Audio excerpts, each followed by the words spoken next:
Kurang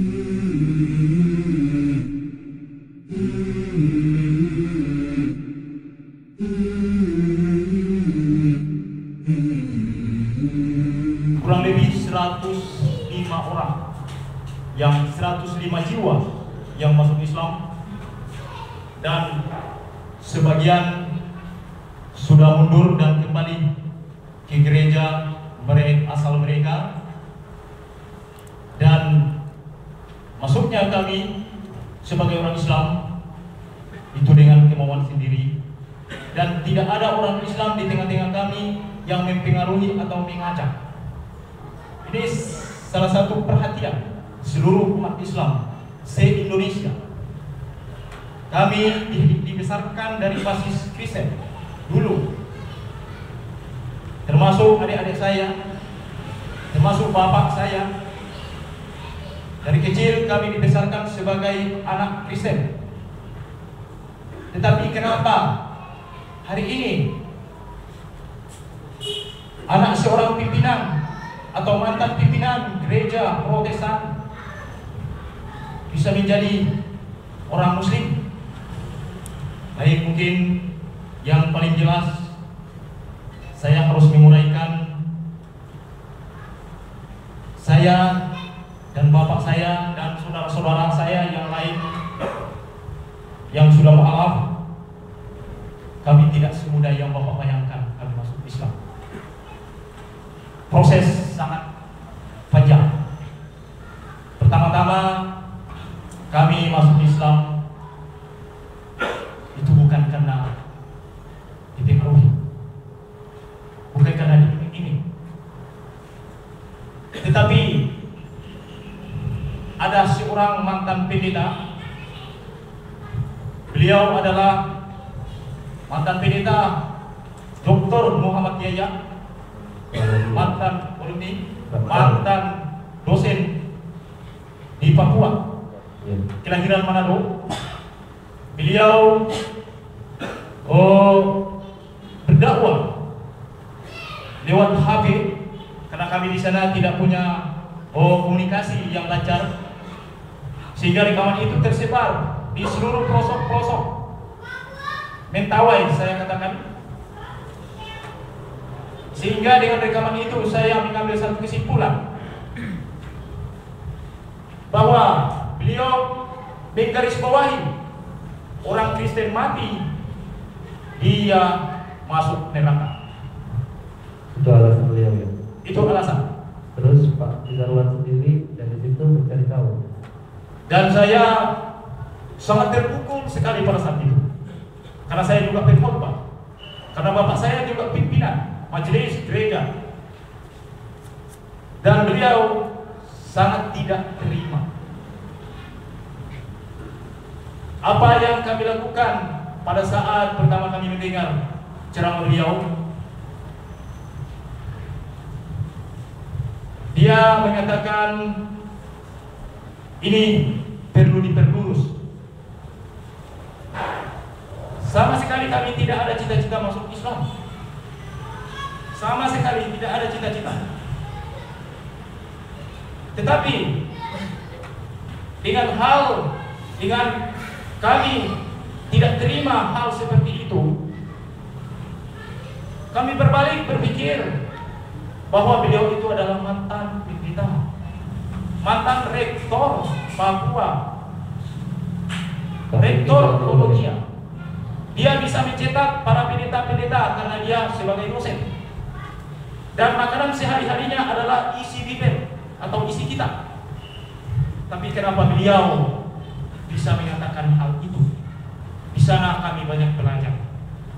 Bapak-bapak, kami sangat ingin tahu apa beliau itu pernah meninggal sehingga dia tahu bahwa orang Kristen itu mati masuk neraka. Jadi jawabannya jelas, beliau belum pernah mati.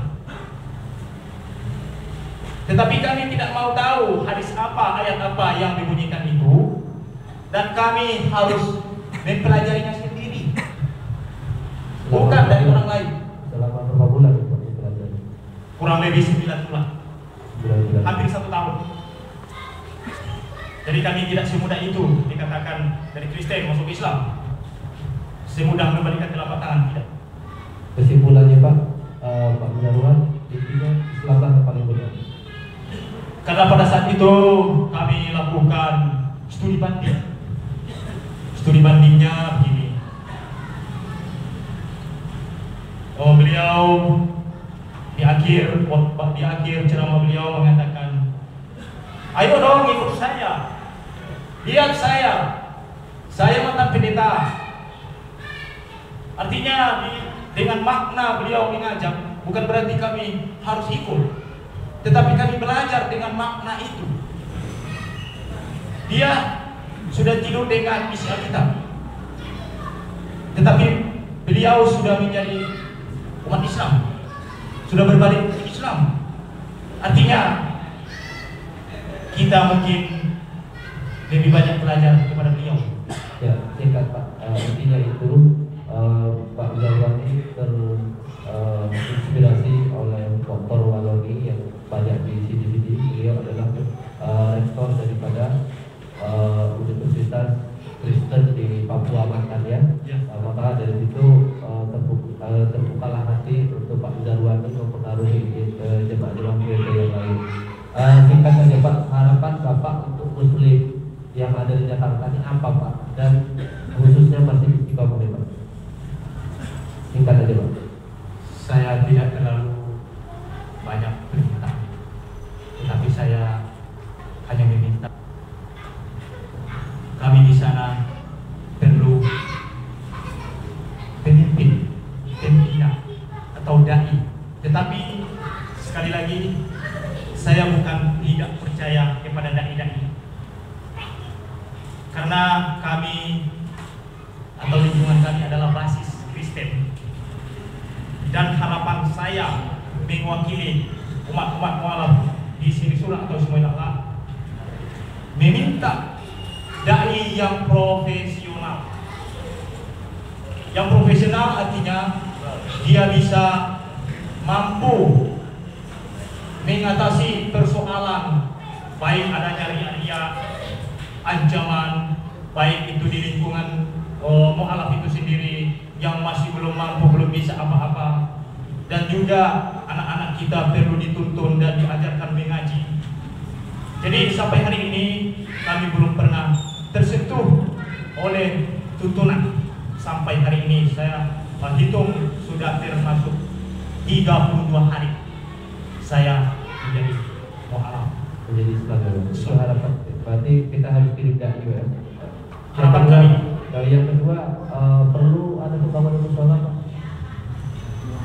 Kalau itu memang pentingnya Pak ya, sangat penting.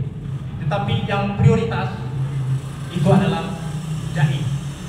Kalau musola atau masjid Bapak bangun atau Bapak ada yang mau menjadi donatur untuk membangun rumah ibadah kami, tetapi kalau iman kami belum tertanam keislaman, itu tidak ada nilainya menurut saya.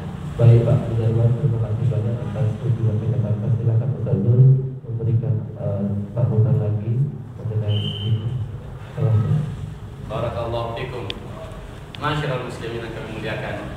Beberapa malam yang lalu Pak Presiden, kami duduk dengan sahabat-sahabat kita dai Sumatera Barat yang agak konsentrasi ke Mentawai dan pedalaman. Mereka kan punya CD itu tentang perjalanan selama di Mentawai, dan ini insya Allah sahabat Yamima yang dipimpin oleh beliau ini akan kerjasama dengan Kodam, yaitu Koordinator Dai Mentawai. Ini ternyata memang benar-benar subhanallah ya, apa yang selama ini mungkin kita bayangkan dalam bacaan-bacaan ketemunya ada di sana kaum muslimin. Beratnya medan dan jauhnya jangkauan itu dari sentuhan-sentuhan dakwah itu benar apa yang dikatakan oleh beliau. Sehingga beliau masuk Islam dan rumah yang lain itu masuk Islam bukan karena gencarnya dai masuk ke sana. Dai sama sekali tidak mau mengambil risiko pergi ke sana. Bayangkan saja naik kapal itu, apalagi kapal tongkang, itu bisa di atas 8 jam, 9 jam, 10 jam dengan ombak yang besar, risiko kematian tinggi. Ya, alhamdulillah kalau dapat kapal besar paling cepat 7 jam ya. Ya, itu kapal Lucy yang kokoh besar itu paling cepat 7 jam. Nggak ada pesawat. Kalau mau pesawat harus jauh lagi, jauh ke sana, ke seberang pulau lagi. Untuk seberang pulau ke pulau ini sampai 6 jam atau 5 jam. Masya Allah itu muslimin. Jadi suasana yang ada di situ memang benar-benar apa yang dikatakan beliau, nomor satu yang diperlukan itu adalah adanya dai di tengah-tengah mereka yang bukannya pandai ngajar, tapi langsung pandai memimpin mereka tentang beragama yang benar. Hamba-hamba Allah yang akan dimuliakan. Adapun tentang masjid, tentang musola, ini adalah ma la yatimul wajibu illa bihi fahuwa wajib. Ini sesuatu hal yang sangat lumrah ya, pasti. Barusan saya di teksi tadi beliau bahasa dengan bahasa Mentawai, saya nggak begitu ngerti. Tapi ketika saya minta tolong diterjemahkan apa itu, beliau mengatakan saya sedang memantulkan umat di sana agar berangkat Jumatan dengan kapal apa? Dengan perahu, berangkat Jumatan dengan perahu. Ya, untuk Jumatan harus jaraknya Masya Allah. Kalau airnya mengering itu, maka 1,5 jam jalan kaki. 1,5 jam mereka baru saja masuk Islam.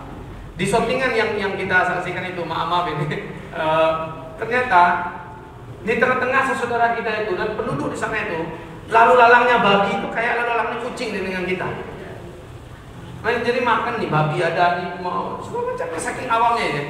Jadi mereka belum ngerti itu apa agama segala macamnya. Cuma masuk Islam ini karena takut masuk neraka itu. Nah ini kalimat yang sangat menggigit sekali. Orang Kristen mati masuk neraka. Yang nyampaikanlah mantan pendeta pencetak para pendeta istilahnya. Jadi ini membuat mereka gelisah. Bukan karena dakwah kita dan kita belum lagi masuk dakwah ke sananya. Kecuali adanya alhamdulillah. Begitu cara Allah mengantarkan dakwah ya. Wa ma kunna mu'adzibina hatta nab'atha rasula. Kami tidak akan menyiksa suatu kaum sampai rasul kami kirim dulu kepada mereka. Nah sekarang rasulnya lewat kaset, rasulnya lewat video, lewat rekaman. Seperti subhanallah ya, saya tidak menyangka kalau Pak Rizal ini dengan kawan-kawan sudah merekam dan mengkasetkan dakwah-dakwah saya. Siapa tahu dakwah ini akan sampai ke pelosok-pelosok mana yang akan membuka pintu hidayah. Itu cara Allah untuk menyampaikan dakwah ini. Nah sekarang Allah yang akan memuliakan. Keadaan dan kondisi di sana secara real, ini para dai yang paling bisa membaca ini. Kalau mereka tentu menjaga ifah, ya, menjaga izahnya, menjaga diri. Tolonglah bantu kami, maaf ini Pak Mijan. Memang ada beberapa daripada kawan-kawan kita dari sana yang datang itu keluar mengaku sebagai mu'alaf segala macamnya, tetapi mereka hanya pada hakikatnya membawa nama Islam. Lalu mereka mengambil keuntungan duniawi. Tapi mereka tidaklah sebenarnya mempertahankan Islam itu pada hakikatnya. Berbeda dengan grup Pak Mizan dengan sahabat-sahabat kita yang ada di sana. Kami butuhkan sana dai, itu nomor satu. Kami butuhkan sana adalah dai. Dan dai ini siapa yang mau dikirim ke sana? Alhamdulillah beberapa orang sudah daftarkan diri ke kita. Mereka mempunyai kemampuan, keilmuan, dan juga insya Allah secara kematangan juga mereka punya. Maka ini tentu saja kita yang berangkatkan. Dan mereka tentu tidak bisa tinggal situ selama bertahun-tahun. Paling kita rulingkan ya, sekali 3 bulan, sekali sebulan. Pak Rizal katanya jadi bincang-bincang, saya berniat Ramadan besok mau tinggal di sana dengan Ustaz Zulkifli dan siapa yang bisa dibawa lagi dari Sumatera Barat untuk melakukan pendidikan pembinaan, langsung melihat dari dekat. Nah, hamba-hamba yang kami muliakan, banyak sekali yang perlu diperhatikan di sana. Dalam pembicaraan ada proposal yang kita buat, kita bawa dari koordinator dai Mentawai itu berkenaan tentang mensejahterakan saudara muslim kita di sana. Saya prihatin sekali mendengar tadi di mobil. Adanya kembali di antara saudara kita yang sudah menyatakan asyhadu an la ilaha illallah wa asyhadu anna muhammadar rasulullah dari lubuk hatinya yang paling dalam, ternyata balik lagi ke agama lama hanya karena tekanan ekonomi. Ya, kalau seandainya tidak balik lagi ke agama lama, anak kamu tidak dinaikkan kelas, maka anak kamu tidak dibiayai sekolahnya, bahkan diancam macam seperti itu. Apalagi dengan kondisi ekonomi yang sedang anjlok sekarang ini kaum muslimin. Maka kita adalah keluarga besar se-Indonesia kita mendengarkan ini. Sebenarnya istiqomah aja, konsentrasi ke situ selesai sudah. Ya, konsentrasi ke anak-anak mereka di sana kita yang tampung. Kalau perlu saya sampaikan ke beliau tadi, tolong Pak Mijan, carikan kepada kami orang-orang yang cerdas, pintar, kita sekolahkan mereka di luar. Ya, pulang sana nanti jadi dai tetap. Saya katakan begitu. Kita sekolahkan di luar, kami yang carikan biayanya. Nah, sama ustaz kita yang langsung konsentrasi di Mentawai saya sampaikan juga begitu. Saya tidak suka kalau kirim dai ke sana sebentar pulang, kirim dai ke sana sebentar pulang. Oke, sementara bisa lah ngajar ngaji, ngajar cara wudhu, ngajar cara sholat macamnya. Tapi saya lebih suka saya sampaikan, saya dengan yang Imam di Jakarta akan konsentrasi menyekolahkan anak-anak yang ada di sana itu nanti pulangnya jadi jadi pemuka-pemuka agama, dan ini lebih besar. Peluang untuk masuk Islamnya kaum muslimin di sana itu besar sekali. Apalagi sekarang di sana itu sedang ada proyek semacam Madinah Project ya, yaitu semacam kelurahan yang dibeli dan dibebaskan sekarang ini. Meter per meternya masih murah, 1 hektarnya masih 12 jutaan yang saya dengar dan saya baca dari ininya. 12 jutaan itu akan dibebaskan minimal itu 10 hektar, dibuat perkampungan muslim dan ada masjidnya. Jadi nanti konsentrasi Jumatan segala macamnya di situ dibuat kaum muslimin. Nah, ini apabila menjadi perhatian kita bersama dan sesuai dengan isi khutbah kita tadi, adalah lahan yang paling subur untuk kita. Mudah-mudahan ada di antara kita menjambangi saudara kita di sana. Gimana Pak Medan? Ya, kami datang dengan saudara kami dari Jakarta ini.